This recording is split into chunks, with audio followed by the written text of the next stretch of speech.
Hi guys, and welcome to the pull list section of the Coffee and Heroes show, the part where I take you through everything that I'm going to be reading this week. It is a lot as always, a good selection of DC, although it is a quieter DC week, Marvel, Indie of course, and a couple of graphic novels as well that managed to sneak their way in this week as well. So again, just take you through everything, take you through the sort of creators we're following, the creators whose work we recommend. We always say to follow creators as much as following characters, maybe even more so. As if you like a certain writing style or a certain art style, it's usually best to stick with those creators. So again, take you through what I have this week anyway. So we kick things off with a little bit of Marvel, which is Avengers Mech Strike. This is number 4. This has been really cool. This is just really Avengers meets Transformers. Written by Jed MacKay, art by Carlos Magno, and it's just been a lot of fun so far, more than anything. Next up, we have one of my favourite Marvel series on the shelf. Unfortunately, a 5-issue mini-series, so it'll be coming to its end soon. This is Beta Ray Bill. This is from Daniel Warren Johnson on both writing and art duties. And honestly, it's just one of Marvel's best titles. Looks fantastic, really good storytelling, really rock and roll type title. Yeah, can't recommend it enough. Obviously, we're at issue 4 of 5, so if you have missed out on this so far, maybe wait for the trade at this point, but brilliant stuff, so it is. Next up from Kelly Thompson and Elena Casagrande, we have Black Widow. It's been a really good run so far. This is up to issue 8. I think there were a few misconceptions. This was just going to be a mini-series and over by issue 5 or 6. Maybe that was the plan. Maybe sales were higher than they thought. Maybe this plugged a good gap while we waited for the Black Widow movie, which is due out in just over a week. Look forward to that. But yeah, been a really good spy shenanigans title for Natasha Romanoff, so good stuff. Definitely one of the covers of the week, and no doubt will be one of the titles of the week because we talk about it all the time. Daredevil is now up to 31, so we've got Chip Zdarsky on writing duties. We have Mike Hawthorne back for this one on art. His art has actually fit quite seamlessly in with Marco Cicchetto's so far, although Cicchetto did do this awesome cover. So nice. I'd love a blown up print of that framed and on the wall. Next up, we have the next issue of Esad Ribic doing the covers, I should say, as well as the interior art and Kieran Gillen on Eternals. We're up to issue 5 of this. I'm still not fully 100% what to make of Eternals. Again, it's a mythology and it's characters I don't know an awful lot about, and Kieran Gillen's usually really good at introducing you to those worlds. It hasn't 100% grabbed me so far, but there's moments in it that are really, really good to keep me going, and I'll definitely finish out the first story arc, which I think will come to issue 6. A little bit of Star Wars action for you next. Star Wars High Republic. Again, that's Vicky's, as I'm sure you know the drill by now if it's Star Wars. This is a title, again, I'm really looking forward to. This is probably going to be one of my picks of the week. And this is The United States of Captain America. This is going to be a 5-issue mini-series. You've got some great people on this as well. You've got Christopher Cantwell, who, of course, has done such a beautiful job on Doctor Doom. For example, also doing a really good indie title at the moment called Blue Flame for Vault Comics. And you got Dale Eaglesham on art, and in a way it's a bit of a shame that this is bagged and boarded when you see it in the racks, because it is a nice cover by Alex Ross, but it's also a wraparound cover that is just absolutely glorious. How does one man get to be so talented? This is essentially going to be a 5-issue miniseries, as I say, celebrating Captain America. It's the 80th anniversary this year, hence the little logo on the bottom. So therefore that's going to be a title to celebrate that. On to a little bit of DC now. There's not a lot of DC this week, so these are the releases for the 30th of June. And the thing about it is, when you get 5 release weeks in a month, 5 Wednesdays in a month, the 5th week is always populated with annuals, with one-shots, things like that. And that's kind of what DC have done this week. So first up, we have the Catwoman 2021 annual. Again, if you've been watching for a while, Catwoman always collect via variants. There's a rather glorious Liam Sharp one who did such amazing work on Batman Reptilian last week, and it's a glorious cover. But the good news is Ram V is still in writing duty. Sometimes with annuals, they can bring in fill-in artists or fill-in writers and, you know, just pump out a wee annual. It's not even really related to the current run, but I've heard nothing but good stuff about that issue. Next up, we have Infinite Frontier Secret Files. I really dug Infinite Frontier issue 1. Definitely keep an eye out for the upcoming podcast. We're going to be chatting about that because that's right up there as pick of the week material. So with Secret Files, I believe it's an anthology book with a lot of different stories set within this continuity and within this world. You know, you've got people like Joshua Williamson writing on this, Brandon Thomas, Stephanie Phillips, Dan Waters. You've got artists such as Valentin Delandro, Stephen Byrne, Phil Hester, so a wealth of great creative talent there. Another annual, which is really nicely done as a yearbook, which suits the title. So we've got Teen Titans Academy. So this is essentially the first annual. Quite a young title. I mean, this is only 4 issues in, but again, it just falls within that purview of annuals in a 5-week month. But you've got the series writer Tim Sheridan on this and artist Rafa Sandoval, who've been doing a lot of the heavy lifting in the main series as well. But you've also got Bernard Chang working on this one as well. Alex Sinclair on colours, never a bad thing. But again, Teen Titans Academy's been a great title, so hopefully that'll live up to the rest of it. And again, having those original writers and artists involved is always a bonus. Next up is a rather low print run series. This is the kind of title that, as I say, always try and jump on the previews pod if you can to get a sense of the stuff that's coming out, because titles like this will always do a low print run. It's from Vault Comics, but it looks fantastic. It's written by Michael Marecki. It's called Barbaric, so this is a brand new #1. I think we literally have 1 or 2 spare copies of this in the store, if even. It's a title that started garnering an awful lot of hype. You know, it's violent, it's fantasy based, it's almost sort of extreme version of Conan, if you will. I mean, just look at this blade with its own mouth. It clearly has to be fed. But again, we did highlight this on the previous podcast. Always have a listen every can, guys, or check out the article on the website, because these are the kind of titles we just can't order loads of. We just don't know if they're going to do well, and then by the time they get put forward to printing, by the time they get released, the hype train is rolling, the prices are going up, and then they become impossible to get. So really looking forward to digging into that, actually. Next up, we have issue 3 of 3 for Kanto and the City of Giants. So this is the little side quest title from David M. Boer. Sebastian Perez is the artist on this, and then original artist and creator Drew Zucker does covers for that. So that was a wee 3-issue mini. So that'll be the conclusion of that. Another one of my most anticipated titles this week is Crossover has come back. Really enjoyed the first arc. Thought it meandered a little bit in the middle, but it really delivered at the end, I thought, and was really, really strong. But this is an interesting title. There was a news report in one of the issues talking about how certain comic artists had gone missing, that kind of thing. And this one focuses on our good friend Chip Zdarsky. So we missing poster there, missing Chip Zdarsky. Have you seen this man? But this issue is not written by Donny Cates, and it's not drawn by Jeff Shaw. It's written by Chip Zdarsky and drawn by Phil Hester. So almost like a little fill-in issue, I suppose, but I've heard nothing but great things about that. And again, that's very high up my most anticipated list this week. Also have the next issue of Department of Truth, so we're up to number 10 on that. Continuing on here with the James Tynion Martin Simmons title, conspiracy title, if you will.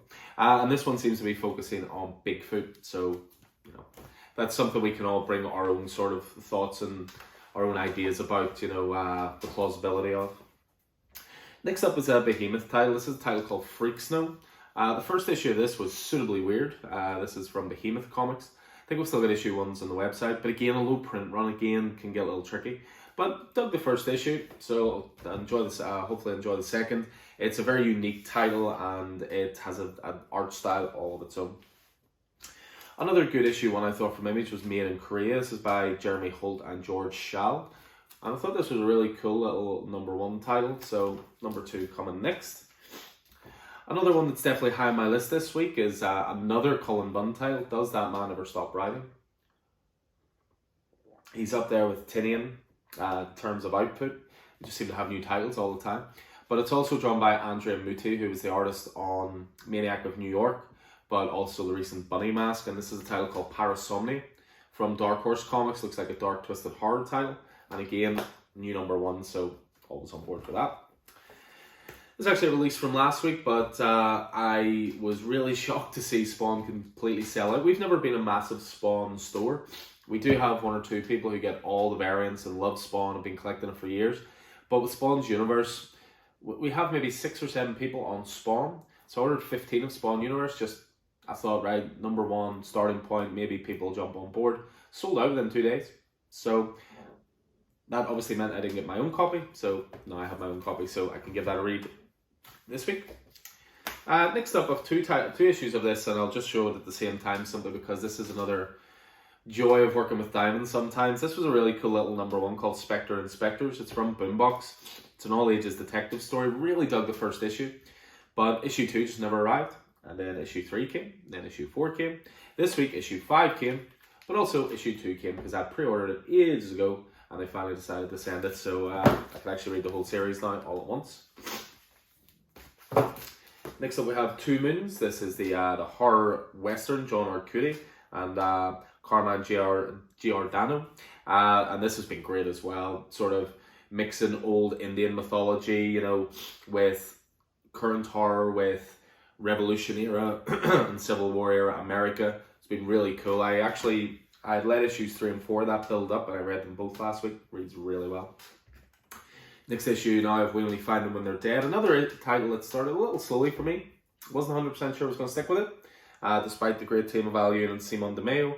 But I should never have worried because by about issue 4 this got really good, and the arc that it has returned with has also started on fire.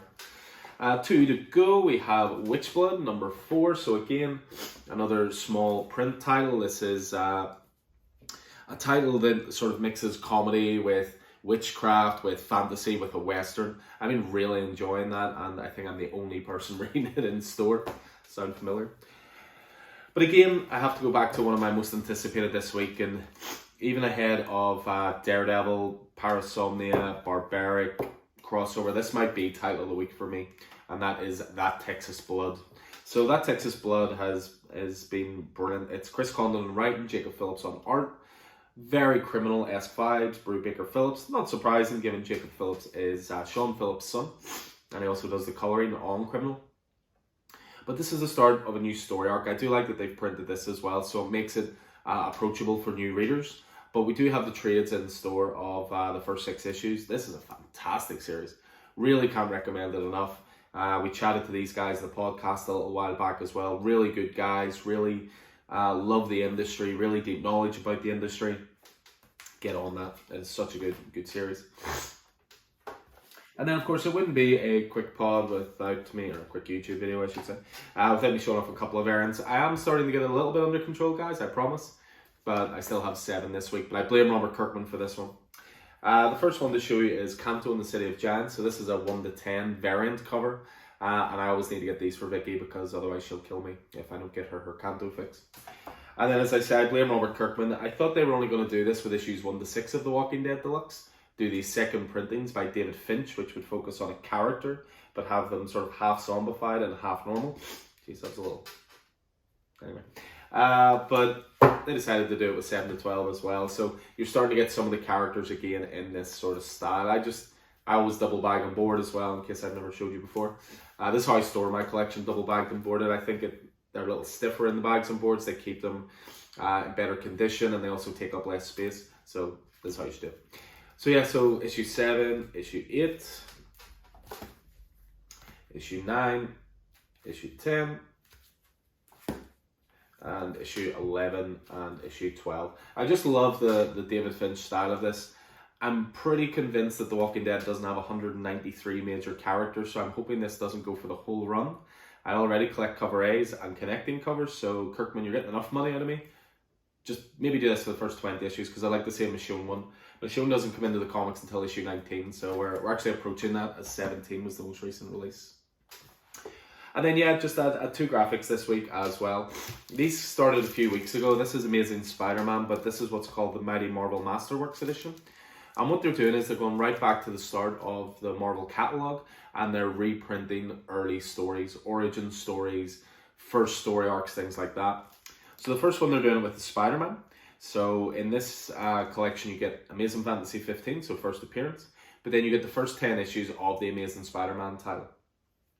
Now anybody who's into comics knows going back and trying to get these issues in their single issue form is impossible unless you have very deep pockets. Very deep pockets. You know, in Amazing Fantasy 15, you're talking genuinely 60 to 70,000 pounds.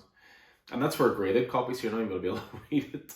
There are facsimiles and so forth you can get, but even they're becoming slightly trickier. And trying to get early graphic novel collections or even omnibuses, as Stephen will attest to, is tricky as well. So this is a really good cost-effective way of getting you those early stories. These come in at around $14.50 for the book, which is great value for 11 issues essentially. But they've already announced they're doing a Fantastic Four version of that. They're doing Thor, they're doing Avengers, they're doing X-Men. So it's going to be a really good way for people to go back and see where it all started. And then one last one for me this week is Invincible, the Ultimate Collection. So these are beautiful hardcovers for Invincible. Keith was very kind enough to lend me his compendiums so that I could catch up on a title. Why had I never read it before?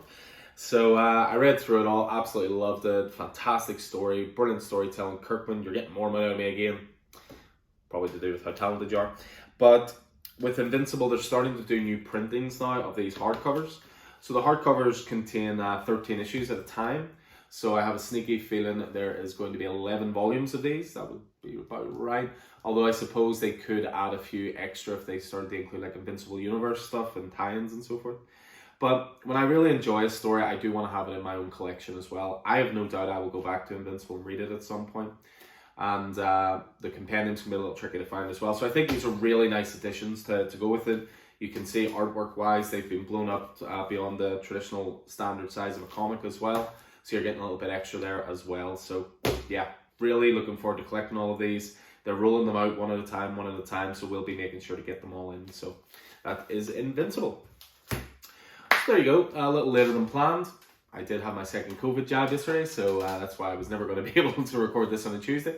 And we also had a creator interview last night, which will be coming up on the podcast soon. Major Marvel artist, and it was such an absolute pleasure to talk to them. So keep an eye on the podcast network, that'll be coming out soon as well. So as ever, hope you guys enjoyed this. I hope getting a little peek into the weekly pull list helps you out, maybe guides you towards a couple of titles you might have otherwise missed.